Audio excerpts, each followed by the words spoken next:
పల్లాక ఎలక్షన్లకైతే ready అవుతున్నట్టు తెలుస్తుంది.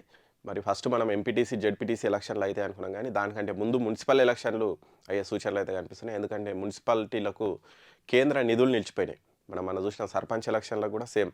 ఆ కేంద్రం నుంచి వచ్చేటువంటి నిధులు నిలిచిపోతాయి అన్నటువంటి ఒకే కారణంతోటి మరి బీసీ రిజర్వేషన్లు తేలకున్నా కానీ గవర్నమెంట్ ఎలక్షన్లు పెట్టింది. ఇప్పుడు సేమ్ అదే పరిస్థితి మున్సిపాలిటీలకు కూడా ఉంది. కొన్ని కార్పొరేషన్లకు కూడా పదవీ కాలం అయిపోయింది. మరి పదవీ కాలం ముగిసినటువంటి కార్పొరేషన్లతో పాటు మున్సిపాలిటీలకు కూడా ఎలక్షన్లు పెట్టడానికే ప్రభుత్వం అయితే రెడీ అవుతుంది. దానికి సంబంధించి కసరత్తు కూడా స్టార్ట్ అయింది. ఇక్కడ చూడొచ్చు, నెల రోజుల్లోనే ఈ మున్సిపల్ ఎలక్షన్లు అయితే జరుగుతాయంట. మరి దానికి సంబంధించి ఆల్రెడీ వార్డుల విభజన కంప్లీట్ అయిపోయింది. మరి తుది ఓటరు జాబితాను కూడా ఈ నెల జనవరి 10 తారీఖు లోపల తుది ఓటర్ జాబితా కూడా వెల్లడిస్తారట. షెడ్యూల్ విడుదల చేసింది దానికి సంబంధించి. మరి ఇవంతా అంటే ఎలక్షన్ కమిషన్ ఈ ప్రాసెస్ స్టార్ట్ చేసిందంటే ఖచ్చితంగా ఎలక్షన్లు అయ్యేటువంటి అవకాశం అయితే ఉంది. మరి ఇక్కడ చూడొచ్చు, ఈ ఎస్సీసీ చేసినటువంటి మరి వాళ్ళ షెడ్యూల్ని ఒకసారి మనం చూద్దాం. ఆ షెడ్యూల్ చూస్తే మనకు కూడా ఐడియా వస్తుంది. ఆల్రెడీ ఇక్కడ ఓటర్ జాబితాకు సంబంధించి ఎలక్షన్లకు ముందు ఖచ్చితంగా ఓటర్ జాబితాను మరి వీళ్ళు సవరణ చేస్తూ ఉంటారు. దానికి సంబంధించి వీళ్ళు షెడ్యూల్ అయితే రిలీజ్ చేశారు.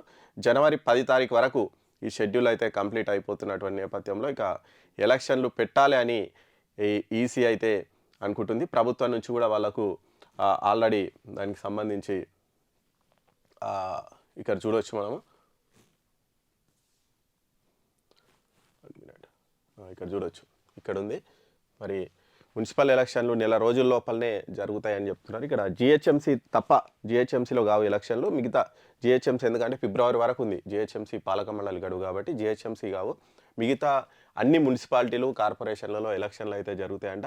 దీనికి సంబంధించి ఓటర్ జాబితా సవరణతో పాటు పోలింగ్ స్టేషన్లు ఇవన్నీ కూడా ఎక్కడెక్కడ ఏంటి అనేది దీనికి సంబంధించి నోటిఫికేషన్ అయితే జారీ చేశారంట. మొత్తం రాష్ట్రంలో 117 మున్సిపాలిటీలు ఉన్నాయి. 6 మున్సిపల్ కార్పొరేషన్లు ఇప్పుడు ఎలక్షన్లు జరగబోతున్నాయి. దీని ప్రకారం జనవరి 10న పోలింగ్ స్టేషన్ల వారీగా వాళ్ళు తుది జాబితాను విడుదల చేస్తారు, ఎక్కడెక్కడ ఎవరున్నారు ఓట్లు అని.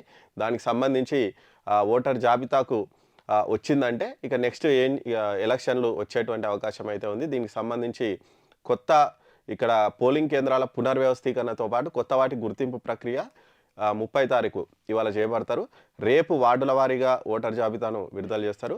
ముసాయిదా ఓటర్ జాబితాను 1 నుంచి చేస్తారు. ఒకవేళ ఆ ముసాయిదా ఓటర్ జాబితాలో ఏమైనా ప్రాబ్లమ్స్ ఉంటే వాళ్ళన్నీ అప్లై చేసుకోనికే టైం ఇస్తారు. మరి ఇక్కడ 6 తారీఖు రోజు వీళ్ళ జిల్లా ఎన్నికల అధికారుల ఆధ్వర్యంలో రాజకీయ పార్టీలతో సమావేశం ఉంటుంది. దాంట్లో ఏమైనా అభ్యంతరాలు ఉంటే వాళ్ళని అప్లికేషన్లు ఇవ్వచ్చు. తర్వాత ఫైనల్ జనవరి 10 తారీఖు పోలింగ్ కేంద్రాల వారీగా తుది ఓటర్ జాబితాను అయితే వీళ్ళు ఇస్తారు. కాబట్టి జనవరి 10 వరకు ఓటర్ లిస్టు ప్రిపేర్ అయిపోతుంది. ఇక ఓటర్ లిస్టు ప్రిపేర్ అయిపోతే ఎలక్షన్లకు వీళ్ళైతే రెడీ ఉండేటువంటి అవకాశం ఉంది. ఇవన్నీ చూస్తుంటే నెల రోజుల్లోనే ఎలక్షన్లు వచ్చే అవకాశం అయితే ఉందని తెలుస్తుంది. సేమ్ ఇప్పుడు మన సర్పంచ్ ఎలక్షన్లు ఎట్లయినాయి ఫాస్ట్గా జస్ట్ 15 to 20 డేస్లో మొత్తం కంప్లీట్ అయినాయి కదా, ఇది కూడా అట్లే అయిపోతుంది. జనవరి 10 తారీఖు మనకు ఓటర్ జాబితా కంప్లీట్ అయిపోతే ఇమీడియట్గా వీళ్ళు షెడ్యూల్ రిలీజ్ చేస్తారు. అంటే మేబీ జనవరి ఎండింగ్ లోపలనే ఎలక్షన్లు కూడా కంప్లీట్ అయ్యే అవకాశం ఉంది. ఎందుకంటే ఫిబ్రవరి 1st వీక్ లోపల ఖచ్చితంగా ఎలక్షన్లు అయిపోతారు. ఆ తర్వాత ఎగ్జామ్ సీజన్ స్టార్ట్ అవుతుంది కాబట్టి అప్పుడు ఎలక్షన్లు పెట్టే అవకాశం ఉండదు. కాబట్టి ఖచ్చితంగా ఫిబ్రవరి 1st or 2nd వీక్ లోపల మున్సిపల్ ఎలక్షన్లను కంప్లీట్ చేసే విధంగా మరి ప్రభుత్వం అయితే ఏర్పాట్లు చేస్తున్నట్టు తెలుస్తుంది. ఎందుకంటే మన గ్రామ పంచాయతీ ఎన్నికల్లో బాగానే వచ్చినాయి. కాంగ్రెస్ పార్టీకి వాళ్ళు దాదాపు ఒక 60% స్థానాలు అయితే వచ్చినాయి. సరే, అది పూర్తిగా అత్యధికం కాకుండా మంచి స్థానాలు అయితే వచ్చినాయి. గత ఎన్నికలతో పోలిస్తే మంచి స్థానాలే గెలుచుకున్నామని ప్రభుత్వం భావిస్తున్నటువంటి నేపథ్యంలో అదే జోష్ తోటి, ఎందుకంటే మన జూబ్లీహిల్స్లో గెలిచిరు, గ్రామ పంచాయతీ ఎన్నికల్లో గెలిచిరు. కాబట్టి ఇప్పుడు మున్సిపల్ ఎన్నికల్లో కూడా గెలిస్తే పట్టణాల్లో కూడా మా ప్రభావం ఉంది, మాది వీళ్ళు ఏదైతే ప్రతిపక్షాలు చెప్తున్నాయో మాకు మొత్తం ప్రభుత్వ వ్యతిరేకత విపరీతంగా ఉంది, అసలు ఎవరు పట్టించుకోవట్లేదు, తిడుతున్నారు అని ఏదైతే ప్రచారం చేస్తుందో దాన్ని తిప్పుకొట్టేందుకు ప్రభుత్వం అయితే దాన్ని ఏర్పాటు చేస్తుంది. ఖచ్చితంగా ఈ లోకల్ బాడీ ఎలక్షన్లలో ఎవరైతే అధికారంలో ఉన్నారో వాళ్ళకే ఫెచ్ ఉంటుంది.